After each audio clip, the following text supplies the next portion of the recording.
అంటే నేను కూడా వైసీపీలో జాయిన్ అయిపోయి దళిత రాజ్యాధికారం తీసుకొద్దాం అనుకుంటున్నానండి. దీనికి మీరందరూ ఏమంటారు?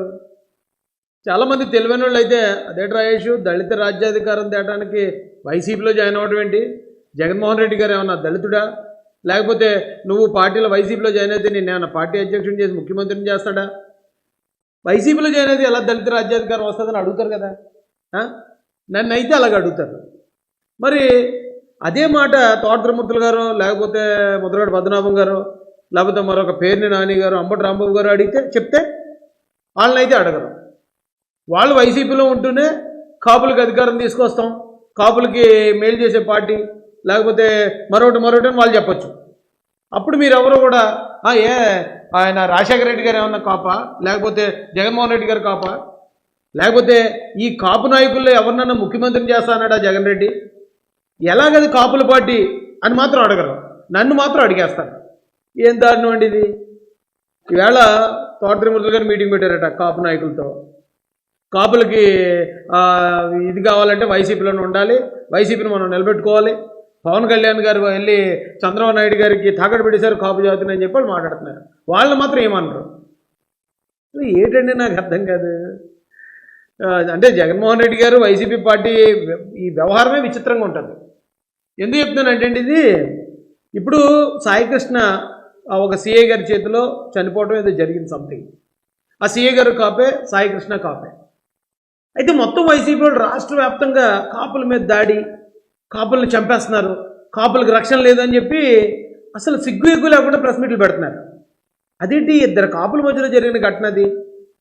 పైగా సాయికృష్ణ రౌడీ షీటర్గా ఉన్నాడు, ఆయన సిఐగా ఉన్నాడు, వాళ్ళిద్దరికి సంబంధించిన మ్యాటర్ కదా. మనం ఇలా చెప్తే జనాలు చీ అంటారేమో అని కనీసం ఇంగితం లేదండి. ఏంటి మరి నాకు ఇలా విచిత్రంగా ఉంటుంది ఇలా వాదన నాకు. అయితే ఒకవేళ ఇప్పుడు వైసీపీ వాళ్ళు ఇలా చెప్పినట్టే మరి గతంలో వైసీపీ హయాంలో చాలా జరిగాయి కదండి ఇలాంటివి. ఇప్పుడు అనంతబాబు గారు ఉన్నారు, ఆయన కులానికి కాపే.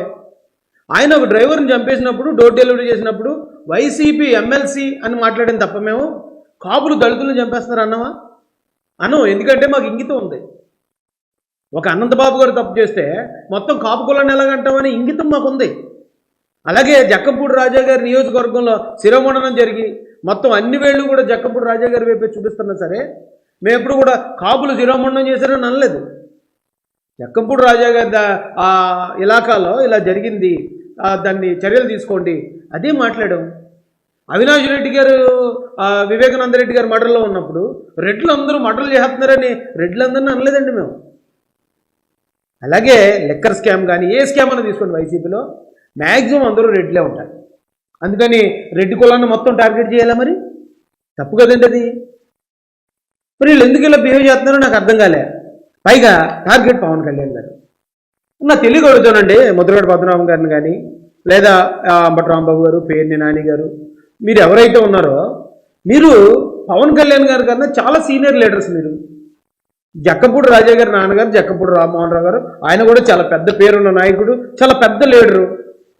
దాడిశెట్టి రాజా గారు లేకపోతే మరొకరు ఒకవేళ కొంచెం జూనియర్లు అయితే అయి ఉండొచ్చు. మీరందరూ కూడా పవన్ కళ్యాణ్ గారి కన్నా సీనియర్లే కదా. మరి ఎప్పటి నుంచో మీరు రాజకీయాల్లో ఎమ్మెల్యేలుగా ఉన్నారు, మంత్రులుగా చేశారు, మీరు సాధించింది ఏంటి? నిన్నగాక మొన్న వచ్చిన పవన్ కళ్యాణ్ గారు ధైర్యంగా పార్టీ పెట్టగలిగాడు. మీరు ఎందుకో పార్టీ పెట్టలేకపోయారు ఇప్పటిదాకా. ముద్రగడ పద్మనాభం గారు ఎందుకు పార్టీ పెట్టలేకపోయారు? అంబటి రాంబాబు గారు ఎందుకు పార్టీ పెట్టలేకపోయారు? పేర్ని నాని గారు ఎందుకు పార్టీ పెట్టలేకపోయారు? తోట తిరుమూర్తులు గారు ఎందుకు పార్టీ పెట్టలేకపోయారు? ఏదో ఒక పార్టీలో ఎమ్మెల్యే టికెట్ కోసమే ఎంతసేపు మీరు తాపత్రయపడ్డారు తప్ప, అరే మన కాపులు ఎంతమంది ఉన్నాం, మనకు అధికారం కావాలి, మనం కూడా ఎంతకాలం వాళ్ళ పళ్ళకి వీళ్ళ పళ్ళకి మోస్తాం, ఖచ్చితంగా మనకు అధికారం కావాలని మన పార్టీ పెట్టాలనే ఆ ధైర్యం ఎందుకు చేయలేకపోయారు మీరు? ఈ పాయింట్లో చూస్తే మీకన్నా 100 రెట్లు ధైర్యవంతుడే కదా పవన్ కళ్యాణ్ గారు. ఆయన వచ్చి రావడంతోనే పార్టీ పెట్టాడు కదా. పార్టీ పెడితే ఎన్ని కష్ట నష్టాలు ఉంటాయో తెలుసు అందరికీ. ఆ కష్ట నష్టాలకు భయపడే కదా మీరు పార్టీ పెట్టడానికి వెనకడుగు చేశారు. అంటే మీకన్నా ధైర్యవంతుడే కదా అతను. ఆయన్ని పట్టుకుని ఇవాళ ఇంత టార్గెట్ చేయడానికి ఏంటంటే కారణం ఏంటి నాకు అర్థం కాదు.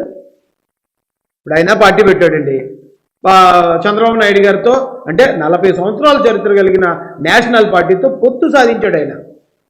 21 మంది ఎమ్మెల్యేలు, 2 ఎంపీలు, ఒక రాజ్యసభ ఎంపీ, ఎమ్మెల్సీలు. అరే ఒక ఓటా సాధించాడు ఆయన. మీరు ఏం సాధించారు చెప్పండి ఇంతకాలంలో? మీకు ఒక ఎమ్మెల్యే సీట్ సాధించుకుని ఉంటారు, మీకు ఒక మంత్రి పదవి సాధించుకుని ఉంటారు, లేదా మీ కుటుంబానికి ఏమన్నా ఒక 10 కోట్లు లేదా 100 కోట్లు 1000 కోట్లు ఎంతో సాధించి ఉంటారు. అంతకు మించి కాపులకు మీ వల్ల జరిగే న్యాయం ఏంటి?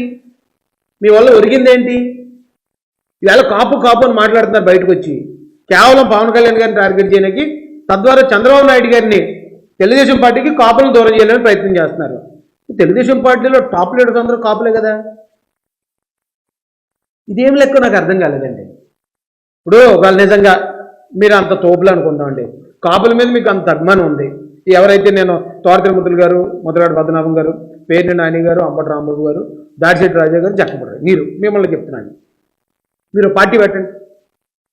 మీరు పార్టీ పెట్టి ముద్రగడ పద్మనాభం గారు అందరికన్నా సీనియర్ కాబట్టి ఆయన్ని పార్టీ అధ్యక్షుని చేసి, అలాగే ఈ మిగతా వాళ్ళు పేరు నాని గారు లేకపోతే అంబటి రాంబాబు గారు మీరు ఆ పార్టీలో ఉన్న ఉపాధ్యక్షుడో లేకపోతే జనరల్ సెక్రటరీ ఈ పదవులు తీసుకుని పార్టీ పెట్టండి. పార్టీ పెట్టి 20 సీట్లు వద్దండి, కేవలం మీ 6గురికి 6 సీట్లు సొంత పార్టీ పేరు మీద జగన్మోహన్ రెడ్డి గారి దగ్గర సాధించండి చూద్దాం. జగన్ గారిని అడిగి చూడండి, ఏమంటే మేము పార్టీ పెట్టాం, మేము 6గురం కలిపి పార్టీ కాపునాడు అనే పార్టీ పెట్టాం, మేము కాపుల తరపున మేము వస్తున్నాం, మాకు 6గురికి 6 ఎమ్మెల్యే టికెట్లు ఇవ్వండి చాలని అడిగి చూడండి. తెలిసిపోతుంది మీ పనుడుతనం ఏంటో, జగన్మోహన్ రెడ్డి గారికి మీ మీద ఉన్న ప్రేమ ఏంటో. అసలు ఒక పార్టీ పెట్టి పార్టీగా పొత్తు సాధించడం అంటే ఎంత కష్టం అనేది మీకు అర్థమవుతుంది. ఎమ్మెల్యే టికెట్ ఎలాగన్నా ఇస్తారు కదా మీకు. ఆయన ఎలాగో పాపం ఎవరో ముద్రగడ గారికి ఇస్తే ప్రతిపాటు ఇచ్చి ఉండాలి లాస్ట్ టైము, లేకపోతే పక్కన ఉన్న జగ్గంపేట ఇచ్చి ఉండాలి. ఆయన తీసుకెళ్ళి పిఠాపురం అన్నారు, పిఠాపురంకి ఇన్ఛార్జ్ అయితే సంథింగ్ చేశారు. పిఠాపురం ఆయన పోటీ చేయలేదు అనుకోండి, పిఠాపురానికి ఆయన ఏదో ఒక గెస్ట్ అపీరెన్స్కి ఏదో చేశారు, టికెట్ ఇవ్వలేదు లాస్ట్ టైం. ఏమంటే తోట తిరుమూర్తులు గారు ఆయనది బేస్ అంతా రామచంద్రపురం అయితే ఆయన్ని తీసుకెళ్ళి మండపేటలో కూర్చోబెట్టారు, ట్రాన్స్ఫర్ చేశారు. అలాగే అందరూ ట్రాన్స్ఫర్లే కదా. అయినా మీకు లేదు మాకు జగన్మోహన్ రెడ్డి గారే ఆ కాపు జాతిని ఉద్ధరిస్తారని ఎలా పబ్లిక్గా మాట్లాడతారండి?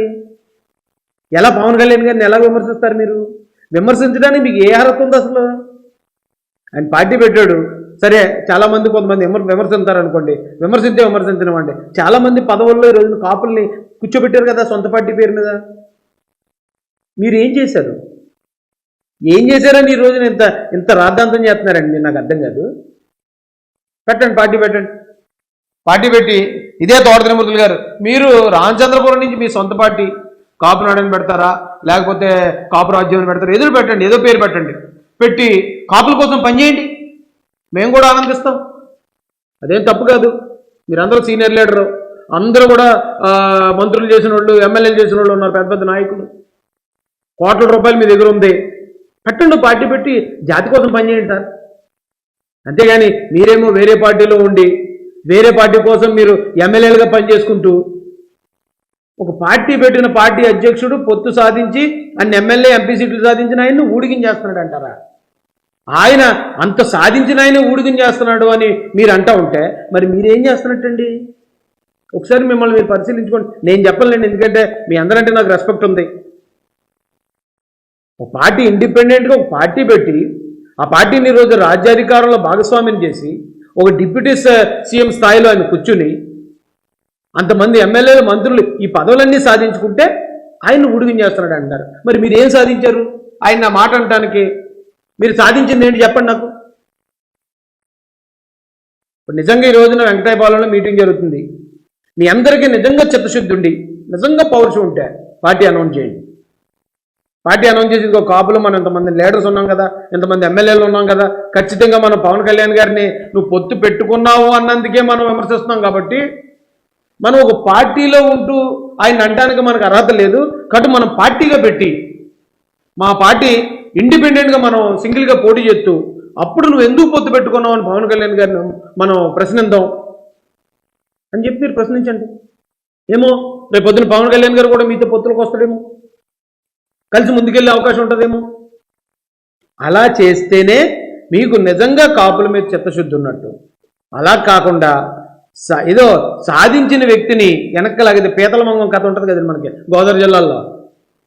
ఆ పీతలకి మూత పెట్టకుండా వదిలేస్తారట. ఎందుకంటే ఒక పీత పైకి ఎక్కుతుంటే రెండో పీత దాన్ని పట్టుకుని కింద లాగుతూ ఉంటుంది అక్కడ. అలా చేస్తారు ఏంటి సార్? మీరు ఎలాగే వెళ్తలేదు పైకి, ఆ పైకి వెళ్ళిన ఆయన్ని కూడా కిందకి లాడడానికి ట్రై చేస్తారు. ఎక్కడో ఒక రౌడీ షీటర్ చనిపోతే దానికి పవన్ కళ్యాణ్ గారు సమాధానం చెప్పాలంటారు. ఎక్కడో ఇద్దరి మధ్యలో గొడవ జరిగితే దాన్ని పవన్ కళ్యాణ్ గారు వచ్చి చెప్పమంటారు.